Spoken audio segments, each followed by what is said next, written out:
Have you noticed in today's society, we're told now that there are more universities than ever before, costing, of course, thousands of pounds.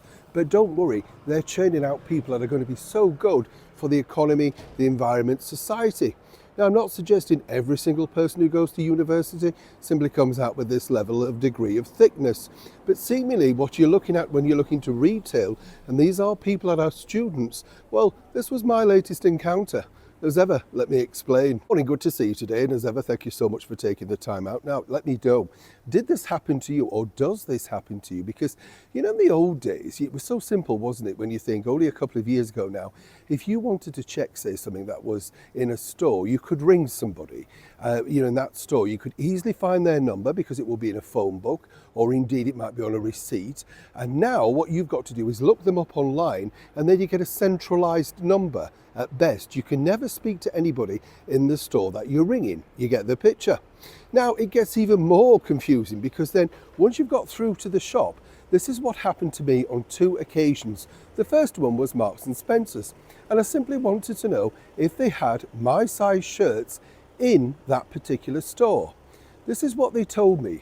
Well, I need to look up the brand and the design and everything from the web, then call them back, and then they may go and check to see if they actually had it in.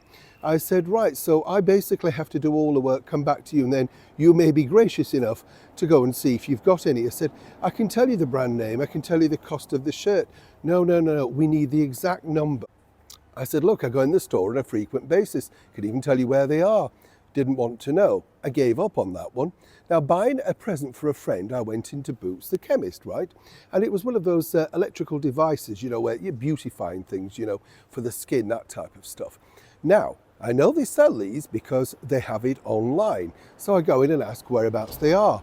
This guy stands there looking absolutely confounded, didn't know anything, eventually pulls out his phone and decides to look on the own Boots website. Now, in this little chat with him, it turns out that he's doing about 4 different degrees, but didn't know whether this electrical device was in fact in store. I said, well, they're all down there. What I'm asking is, do you stock it? Or more importantly, do you know where I can get it?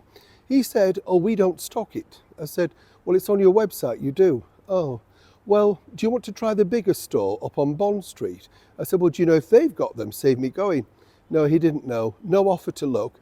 And so consequently, I literally went out and bought both objects literally online.